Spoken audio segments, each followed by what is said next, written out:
Okay student, तो last class में हम आरआरबी एलपी सीबीटी 2 में जो साइंस का पेपर को देख रहे थे, ठीक है, जो प्रीवियस ईयर में जो साइंस का पेपर पूछा गया था, तो वहाँ पे हम लोगों ने पूरे जो है 8 सेट वाइज करके देख रहे थे हम, ठीक है। तो सेट 8 में जो अभी आपका शिफ्ट वाइज जो क्वेश्चन पूछा गया था, ठीक है, शिफ्ट वाइज ये हमारा फाइनल हो चुका है, ठीक है। वहाँ पे जितने भी सीबीटी 2 में हुआ था वो फाइनल हो गया। एक जो है शिफ्ट और रह गया थर्ड में, ठीक है, थर्ड का जो है वो आपका रह गया है, तो उसको हम बाद में देखेंगे थर्ड वाला, ठीक है। लेकिन अब देखिए वहाँ पे सीबीटी 2 आपको जो है वहाँ पे आप फाइनल कर दिए। सीबीटी 1 में भी जो भी आपका जो सीबीटी 1 से जितने भी प्रीवियस ईयर का पेपर हुआ था उसको भी हम लोग वहाँ पे देख चुके हैं हम लोग। ग्रुप डी में देखिए, ग्रुप डी में यहाँ पे आप देखेंगे कि 2022 में जो पूछा गया है उसका हम लोग जो है वहाँ पे पीडीएफ को तैयार कर रहे हैं। तो अभी पीडीएफ तैयार नहीं हुआ, लेकिन उसके पहले आप देखेंगे यहाँ पे कि यहाँ पे ये आपका क्या है कि 2018 में, ठीक है, 2018 में कम से कम यहाँ पे 10 सेट यहाँ पे हम लोग पहले लगाएंगे। पहले यहाँ पे जो है 10 सेट लगाएंगे ग्रुप डी 2018 का, ठीक है। तो इस डेट में आप शिफ्ट फर्स्ट यहाँ लगाएंगे। इसके बाद जब 10 हो जाएगा, जो भी आपका शिफ्ट वाइज जितना भी पूछा गया 2022 वाला ग्रुप डी का, उसको भी हम वहाँ पे सॉल्व करेंगे इसके बाद से, ताकि आपको थोड़ा सा जो है कनेक्ट करने की यहाँ पे जो है मिल जाए कि जो 2018 में जो यहाँ पूछा गया था उसके बाद से 2022 में जो क्वेश्चन पूछा गया है, ठीक है, इसमें किस तरह से आपको क्वेश्चन का लेवल किस तरह से बढ़ाया गया, ठीक है।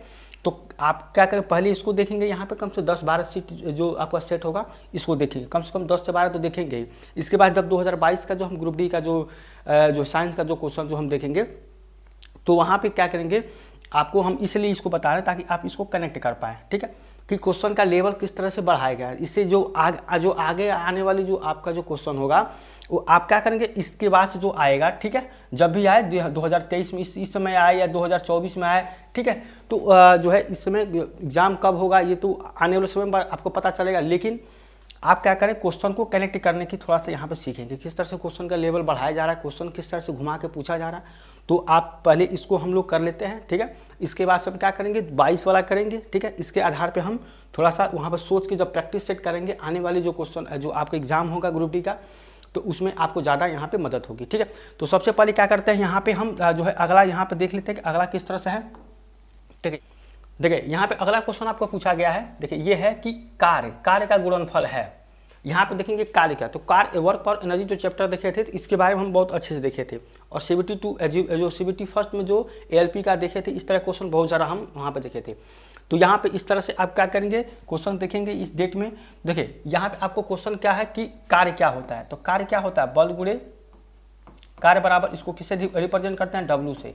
ये आपका एफ होता है और एस होता है, ये आपका क्या होता है, बल होता है, ठीक है। और ये क्या होता है, आपका विस्थापन होता है, ठीक है, बल और विस्थापन। तो यहाँ पर देखेंगे आप कि ऑप्शन में दिया है बल और वस्तु का, वस्तु के दिशा में विस्थापन, वस्तु की दिशा में, तो जब वस्तु की दिशा में होगा तो एंगल वहाँ पर थीटा बन जाएगा, ठीक है, 0 आपका हो जाएगा। यहाँ पर देखिए बल और वस्तु का बल के दिशा में विस्थापन, ठीक है।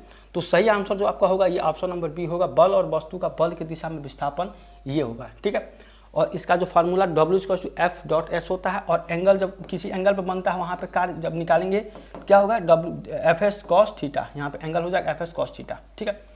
तो ये आपका यहाँ पे कार्य का ये फार्मूला होता है।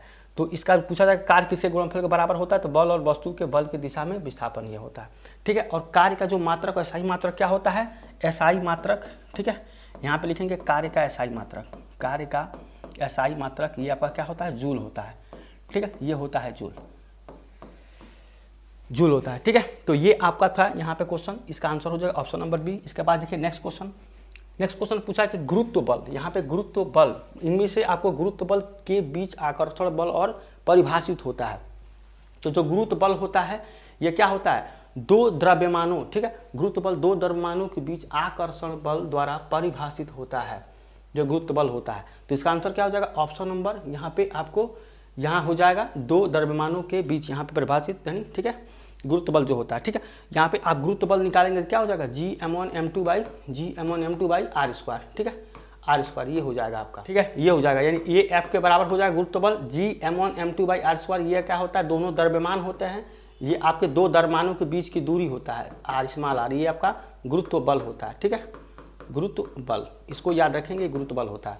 तो ये इसका आंसर नंबर जो आंसर क्या हो जाएगा, सी हो जाएगा, 2 द्रव्यमान। इसके देखिए नेक्स्ट क्वेश्चन आपको पूछा गया यहाँ पे, ये है आपका कि इसमें आपको ध्वनि के तो है तरंग विशेषता नहीं है, ठीक है। तो यहाँ पे विशेषता ये आपका नहीं है, कौन सा बताना है कि इसमें से कौन है जो नहीं होता। ये होगा आयाम, हर्ट्ज, वेग, आवृत्ति, ये होगा आपका। तो यहाँ पे देखिए आयाम है, हर्ट्ज है, तो जो हर्ट्ज होगा ये हर्ट्ज, ठीक है, ये क्या होगा, ध्वनि तरंग की विशेषता नहीं है। तो यहाँ पे क्या हो जाएगा, आप जो अपनी उसका जो आंसर हो जाएगा, हर्ट्ज जो है ध्वनि तरंग का मात्रक नहीं है। और जो हर्ट्ज होता है ये क्या होता है, ये आपका जो है आवृत्ति का मात्रक होता है। आवृत्ति का एसआई मात्रक क्या होता है, आवृत्ति, इसको याद रखेंगे, आवृत्ति का एसआई मात्रक, एसआई मात्रक, ठीक है। एसआई मात्रक ये क्या होता है, हर्ट्ज होता है, ठीक है, हर्ट्ज। इसको HZ से यहाँ रिप्रेजेंट करते हैं, ठीक है, ये होता है, ठीक है। तो इसका आंसर क्या हो जाएगा, ऑप्शन नंबर बी, ठीक है। तो ये हो जाएगा। इसके बाद देखिए अगला क्वेश्चन, एक तत्व, देखिए इसके बाद नेक्स्ट क्वेश्चन आपको पूछा गया है कि एक तत्व का इलेक्ट्रॉनिक विन्यास, देखिए ये है 2 8 3 है इलेक्ट्रॉनिक विन्यास, ठीक है। तो पूछ रहा है आपका कि यह जो है किस मतलब कितने नंबर के समूह के से संबंधित है, ठीक है। तो यहाँ पे जो बाउंड प्रिंसिपल होता है, इसके दोनों आप जो करते हैं, ठीक है। तो यहाँ पे क्या दिया है, 2 8 3, ठीक है। तो 2 8 3 कितना हो जाएगा, 13। तो ये 13 नंबर जो होता है ये किसका होता है, एल्युमिनियम का होता है। एल्युमिनियम का जो है एटॉमिक नंबर 13 होता है, और क्या होता है, इसका जो है मास नंबर कितना होता है, 26 होता है।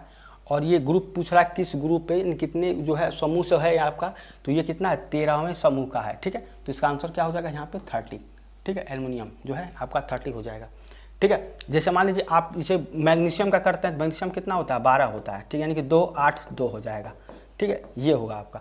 तो ये आपका पूछ रहा था कि यहाँ पे 13 समूह से संबंधित, इसका आंसर हो जाएगा ऑप्शन नंबर डी, ठीक है। इसके बाद देखिए नेक्स्ट क्वेश्चन, देखिए यहाँ पे आपको क्वेश्चन पूछ रहा है, ये खाली स्थान है कि कार्य कहलाता है, ठीक है। तो कार्य यहाँ पे क्या होता है, जब यहाँ पे देखेंगे W=Fs/S, ये होता है, ठीक है, ये आपका कार्य होता है। तो क्या होगा, ये आपका क्या होता है, ये बल होता है, ये विस्थापन होता है, ठीक है। इसको अभी हम देखे हैं, तो क्या होगा, देखिए यहाँ पे बल आयतन इतना, ये आपका आंसर हो जाएगा, ठीक है। ऑप्शन नंबर सी होगा, बल और विस्थापन का गुणनफल होता है यहाँ पे कार्य, ठीक है। तो इसको हम अभी देखे हैं। तो ये बहुत सिंपल क्वेश्चन होता है, आपको ग्रुप डी में इसी तरह से क्वेश्चन पूछा जाता है, ठीक है।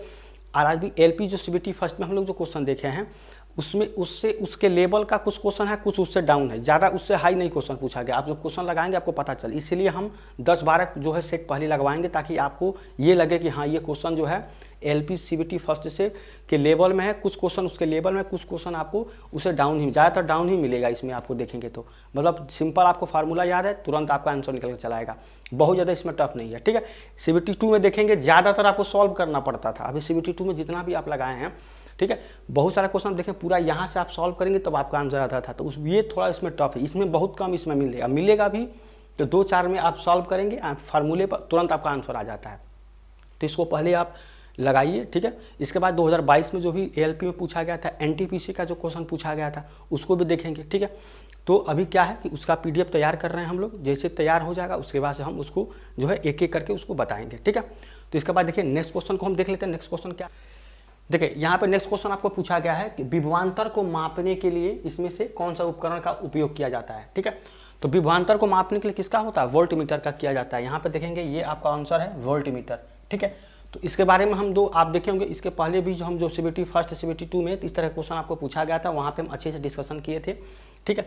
तो यहाँ पे आपको डायरेक्ट यहाँ बता रहे हैं कि इसका क्या होता है, वोल्टमीटर का यहाँ पे आपका उपयोग। देखिए ऐसी तरह से क्वेश्चन आपको यहाँ पे पूछा गया है, ज़्यादातर मतलब कॉन्सेप्ट वाइज तुरंत आपको क्वेश्चन तुरंत लग जाएगा, ठीक है। इसके बाद देखिए नेक्स्ट क्वेश्चन है, नेक्स्ट क्वेश्चन है कि उस धातु का नाम बताइए, ठीक है। सबसे फेमस क्वेश्चन ये आपको हर एक एग्जाम में देखने को मिल जाता है, ठीक है। उस धातु का नाम बताना है, तो क्या होता है, सोडियम होता है, इसके बारे में पता है, सोडियम, ठीक है। इसको किससे दिखाते हैं, Na से दिखाते हैं, Na सोडियम होता है, ठीक है। इसका परमाणु संख्या कितना होता है, परमाणु संख्या कितना होता है, ये होता है 11। परमाणु द्रव्यमान कितना होगा, परमाणु द्रव्यमान, ठीक है, परमाणु द्रव्यमान कितना होगा, ये आपका 23 होगा। यह सोडियम का परमाणु संख्या 11 होता है, ये परमाणु द्रव्यमान कितना होता है, 23 होता है, ठीक है। तो इसको आप याद रखेंगे, ये आपका, ठीक है। तो और एक चीज़ क्या होता है, ये जो होता है ये अल्कलाइन जो मेटल होता है, एल्केलाइन मेटल, ठीक है, उसका ये आपका एलिमेंट होता है एल्केलाइन मेटल का, ठीक है, जितने भी होता है, ठीक है। तो इसको याद रखिएगा। तो ये आपका है सोडियम, सोडियम को आप जो है यहाँ से आसानी से चाकू से काटा जा सकता है, ठीक है। इसका आंसर हो जाएगा ऑप्शन नंबर 1। इसके बाद देखिए नेक्स्ट क्वेश्चन, नेक्स्ट क्वेश्चन है यहाँ पे कि वह परमाणु का वह सबसे छोटा कण जिसका स्वतंत्र अस्तित्व है, ठीक है। तो यहाँ पे क्या हो जाएगा, अणु, ठीक है, यहाँ पे अणु हो जाएगा इसका कि अणु पदार्थ का वह सबसे छोटा कण है जिसका स्वतंत्र अस्तित्व है, यहाँ पे जो स्वतंत्र अस्तित्व है, तो ये हो जाएगा अणु, ठीक है, जो मॉलिक्यूल्स होते हैं। तो ये आपका आंसर नंबर ए जो है, इसका नंबर ए आपका। देखिए यहाँ पे नेक्स्ट क्वेश्चन आपको पूछा गया है कि पृथ्वी पर किसी वस्तु का भार, ठीक है, पृथ्वी पर किसी वस्तु का भार चंद्रमा पर इसके भार का कितने गुना होता है, ठीक है, ये क्वेश्चन पूछा गया है। देखिए आपको यहाँ पे थोड़ा कन्फ्यूजन होगा कि यहाँ पूछा है कि पृथ्वी पर किसी वस्तु का भार, यानी कि ये आपका क्या है, ये आपका अर्थ है, पृथ्वी है, ये आपका चंद्रमा है, ठीक है, ये आपका मून हो जाएगा। तो यहाँ पे मान लीजिए 36 kg है, तो यहाँ पे कितना होता है 1/6, लेकिन आपको दिया है कि यहाँ पे पृथ्वी पर किसी वस्तु का भार, ठीक है, यहाँ पे पृथ्वी किसी वस्तु का भार इसके भार का कितने गुना हो जाएगा, यहाँ पे चंद्रमा पर इसके भार का कितना गुना, यानी इस यहाँ पे दिया गया तो इसका क्या होगा, यहाँ पे 6 गुना हो जाएगा। यहाँ पे इसका 1/6 होता है, लेकिन इस पर क्या होता है यहाँ पे 6 गुना हो जाएगा, ठीक है। तो यहाँ पे क्या हो जाएगा, ऑप्शन नंबर डी इसका आंसर सही हो जाएगा, ठीक है। इसको हम कई बार पिछले भी क्लास में समझा चुके हैं कि इसका आंसर हो जाएगा ऑप्शन नंबर डी, ठीक है। इस तरह से आपको देखना है कि यहाँ पे पृथ्वी पर किसी वस्तु का भार चंद्रमा पर इसके भार का कितने गुना होगा, यानी कि इस यहाँ पे कोई भार दिया गया है तो यहाँ पे कितना होगा, तो इसका जो 6 यहाँ पे 6 गुना हो जाएगा, ठीक है। ये था हमारा आंसर। इसके बाद देखिए नेक्स्ट क्वेश्चन, देखिए नेक्स्ट क्वेश्चन आपको यहाँ पूछा गया है कि जब किसी वस्तु की चाल जो है ध्वनि की चाल से अधिक हो जाती है, किसी वस्तु की चाल है ध्वनि की चाल से अधिक हो जाती है, तो इसे चाल पर यात्रा करना कहा जाता है।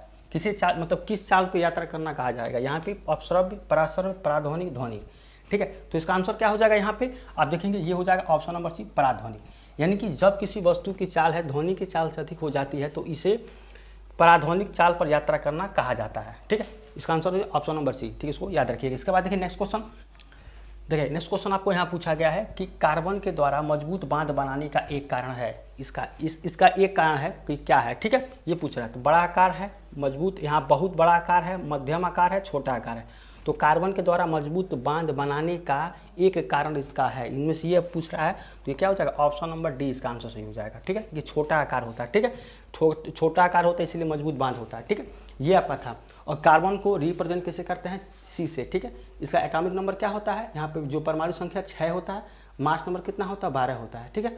इलेक्ट्रॉनिक कॉन्फ़िगरेशन जब करते हैं तो क्या करते हैं 1s2 1s2 2s2, ठीक है, 1s2 2s2 2p, यहाँ पे 2, क्योंकि 2 और यहाँ पे कितना हो जाएगा 2 और 4 ये होता है, तो ये आपका हो जाएगा, ठीक है। और यहाँ पे कार्बन ये हो जाएगा 6 और ये 12, तो इसका आंसर क्या हो जाएगा ऑप्शन नंबर डी, ये छोटा आकार कार्बन के जो है मजबूत बांध बनाने के लिए ये होता है छोटा आकार, ठीक है। इसका आंसर नंबर आपका डी हो जाएगा। इसके बाद देखिए नेक्स्ट क्वेश्चन, देखिए अगला क्वेश्चन यहाँ पूछा गया है कि अनबुझे चूने का आणविक सूत्र यहाँ पे क्या होगा, ठीक है। तो यहाँ पे क्या होगा आपका अनबुझे चूनों के, ये होता है कैल्शियम ऑक्साइड, ठीक है, इसको बोलते हैं CaO को कैल्शियम ऑक्साइड, ठीक है, कैल्शियम ऑक्साइड इसको बोलते हैं, ठीक है। और इसको क्या बोलते हैं, बिना बूझा चूना भी बोलते हैं, बिना बूझा चूना, ठीक है, इसको याद रखिएगा, बिना बूझा चूना भी बोलते हैं। ये हो जाएगा CaO कैल्शियम ऑक्साइड, ठीक है। और देखिए इसको ये हो जाएगा, ठीक है। और ये क्या होता है आपको कैल्शियम कार्बोनेट, कैल्शियम हाइड्रोक्साइड होता है, कैल्शियम क्लोराइड होता है, ये होता है। तो इसका आंसर क्या हो जाएगा option number A calcium oxide CaO हो जाएगा, ठीक है। इसके बाद देखिए नेक्स्ट क्वेश्चन, देखिए यहाँ पे नेक्स्ट क्वेश्चन है कि आपका पूछ रहा है कि एक संतृप्त हाइड्रोकार्बन है, यहाँ पे एक संतृप्त हाइड्रोकार्बन, ये आपको पूछ रहा है कि कौन सा संतृप्त हाइड्रोकार्बन, तो हेक्सेन है, बेंजीन है, ब्यूटेन है, पेंटेन है। तो आपका जो संतृप्त हाइड्रोकार्बन होगा क्या होगा, बेंजीन होगा, ठीक है। और बेंजीन का स्ट्रक्चर किस तरह से बनता है आपको पहले से ही पता होगा, ये होता है आपका बेंजीन का स्ट्रक्चर, ठीक है, ये आपका होता है, ठीक है। अब इसमें एक तो ये होता है, इस तरह से आप फिर से करेंगे, एक बेंजीन ये होता है, आप मतलब पाई बॉन्ड बैठा के यहाँ पे आप आसानी से सॉल्व कर सकते हैं। ये आपका देखें, ये गलत है थोड़ा सा, ये आपका क्या हो जाएगा, यहाँ पे ये हो जाएगा, ठीक है, ये इस तरह से होता है, ये हो जाएगा, ठीक है। अब क्या करेंगे यहाँ पे कि यहाँ पे ये आपको अल्टरनेट पाई बॉन्ड बैठा देंगे, ये छोड़ के फिर यहाँ पे पाई बॉन्ड हो जाएगा, फिर छोड़ के यहाँ पे यहाँ पाई बॉन्ड हो जाएगा, ठीक है। अब देखिए एक चीज़ और है, यहाँ पे आप करेंगे इस तरह से, एक यहाँ पे डबल जब करेंगे तो ये आपका क्या हो जाएगा, यहाँ से इस तरह से ये हो जाएगा, यहाँ पे एक हाइड्रोजन बैठाएंगे, ये आपका क्या हो जाएगा, आप देखेंगे कि ये आपका क्या हो जाएगा, यहाँ पे एक हाइड्रोजन बैठ जाएगा। आप देखिए ये आप अल्टरनेट इसको छोड़ेंगे, यहाँ पर डबल बॉन्ड, फिर इसको छोड़ेंगे, यहाँ डबल बॉन्ड, फिर यहाँ डबल बॉन्ड, यहाँ एक हाइड्रोजन करेंगे, यहाँ कार्बन होता है, ये पूरी जो पोजीशन होती है कार्बन की, फिर यहाँ हाइड्रोजन, फिर यहाँ भी हाइड्रोजन, फिर ये भी आपका हाइड्रोजन और ये भी आपका हाइड्रोजन, ये होता है, ठीक है। इसके बाद आप क्या करेंगे, देखिए यहाँ पे पाई बॉन्ड सिग्मा और पाई बॉन्ड चेक करेंगे, सिग्मा और पाई बॉन्ड, तो देखिए पाई तो आपको 3 दिख रहा है यहाँ पे, पाई ये 3 हो जाएगा। सिग्मा आप चेंज करेंगे तो कितना देखेंगे तो क्या तो ये 1 हो जाएगा, फिर इसमें सिग्मा पाई 1 होता है, ठीक है। इसमें एक पाई होगा, एक सिग्मा होगा, तो ये 1 2 3, ये 3 1 4 1 5 1 6, इसमें 1 7 1 8 1 9 1 10 1 11 1 12, ठीक है। तो ये आपका क्या हो जाएगा, जो सिग्मा की जो वैल्यू होगी ये आपकी 12 हो जाएगा, ठीक है। और पाई कितना हो जाएगा, 3 हो जाएगा। तो ये आपका बेंजीन का स्ट्रक्चर था, ठीक है। ब्यूटेन को पता है 4 जो है आपका क्या होता है यहाँ पे 4, ये हम जब केमिस्ट्री पढ़ेंगे ऑर्गेनिक केमिस्ट्री तो वहाँ पे इस तरह अच्छे जो है बहुत ज़्यादा इसमें है, तो उसको वहाँ पे देखेंगे। अभी यहाँ पे छोड़ देते हैं इसको, यहाँ पे देखिए क्वेश्चन को देखते हैं। तो यहाँ पे सिग्मा का जो संख्या हो जाएगा 12 और यहाँ पे जो है नंबर ऑफ पाई कितना हो जाएगा, 3 हो जाएगा। तो ये था आपका बेंजीन, ठीक है। तो इसका आंसर ये हो जाएगा, ठीक है। तो आज के लिए बस इतना ही। अगर आपको आज से क्लास अच्छा लगा चैनल को सब्सक्राइब लाइक शेयर करिए, ठीक है। और इसका जो नेक्स्ट जो है शिफ्ट यहाँ पे देखिए, इस डेट में आपका फर्स्ट शिफ्ट के जो क्वेश्चन पूछा गया था यहाँ पे देखे हैं। जो नेक्स्ट शिफ्ट का जो क्वेश्चन होगा हम अगले जो है नेक्स्ट क्लास में देखेंगे। तो मिलते हैं नेक्स्ट क्लास में, तब तक थैंक यू सो मच।